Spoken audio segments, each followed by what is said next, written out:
今日同大家去富士山，我哋參加咗網紅打卡一天團，咁一日呢就會去5個景點，由東京站出發，大概個半鐘頭車就到啦。你睇下個富士山幾靚。第一站我哋會去咗大石公園先，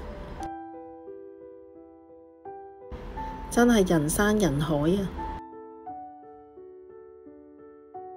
但講真，我係幾鍾意呢度嘅，因為呢度影富士山真係好靚。哇！你哋睇下，每個角度都咁靚。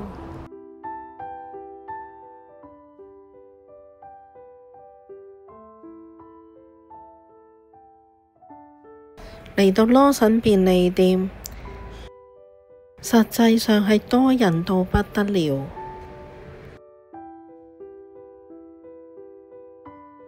之後我哋就去食 lunch 啦，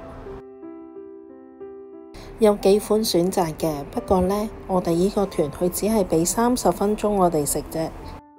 我哋上網嘅時候揀咗燒牛肉，所以我哋要燒得好快。我都未試過食得咁急㗎。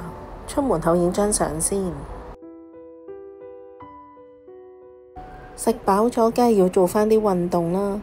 好多梯級啊！山上面嘅風景真係靚嘅。終於到咗我參加呢個團最想嚟嘅地方，但我好唔開心啊，因為佢都冇俾足夠時間我哋影相。嚟到最後一個景點啦。我記得我幾年前嚟嘅時候，呢度係好少遊客。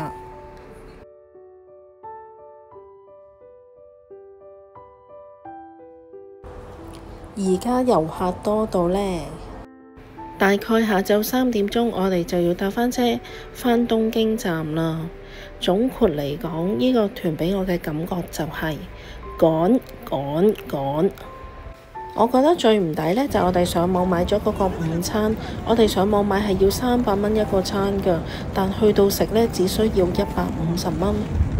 我嘅分享就到咗呢度，如果大家想知更多嘅，可以留言話我聽。最後俾大家睇下由飛機影落去富士山嘅景色。